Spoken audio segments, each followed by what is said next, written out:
Hey, hi, hello everyone. Here is Game Changer movie review directed by Shankar, starring Ram Charan in detail. Movie రివ్యూలోకి పోయే ముందు కొంచెం subscribe and comment చేస్తే మాకు కూడా energy వస్తుంది. ఇంకా మూవీ రివ్యూలోకి పోతే శంకర్ మార్క్ అయితే అంతగా కనిపించలేదు భయ్యా, టు బి ఆనెస్ట్. ఈ మూవీ స్టోరీలోకి వస్తే ఐఏఎస్ రామ్ నందన్ కరప్షన్ లేని పాలిటిక్స్ ని చేద్దాం అనుకుంటాడు. వాళ్ళ నాన్న కోరిక అది. కరప్షన్ లేని ఇండియాని చూద్దాం అనుకుంటారు. ఆ కోరిక కోసం రామ్ నందన్ ఐఏఎస్ అవుతాడు. ఈ మూవీ పాజిటివ్స్ కి వస్తే Ram Charan and SJ Surya sequences బాగున్నాయి.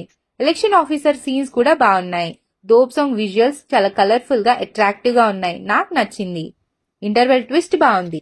ఇంకా నెగటివ్స్ కి వస్తే క్రింజ్ లవ్ స్టోరీ, 1990s లో వర్కౌట్ అయ్యే లవ్ స్టోరీ. ప్రెజెంటేషన్ అయితే అంతగా ఫ్రెష్ గా లేదు. కొన్ని పోర్షన్స్ లో తమన్ బీజియం వర్స్ట్ గా ఉంది. స్టోరీ నరేషన్ కూడా వీక్ గా ఉంది. ఏదో 1990s శంకర్ మూవీ లాగా ప్రెజెంటేషన్ చేసినట్టు ఉంది. ఫ్రెష్నెస్ ఎక్కడా కనిపించలేదు. నానా హైరానా సాంగ్ మాత్రం మూవీలో లేదు. టెక్నికల్ ఇష్యూస్ వల్ల ఇన్ఫ్రారెడ్ కెమెరాతో తీసిన నానా హైరానా సాంగ్ బెస్ట్ విజువల్స్ ఇవ్వడం కోసం Jan 14th నుంచి యాడ్ చేస్తారంట. అంతే అండి. ఇంకా my rating towards game changer is 2.5 out of 5.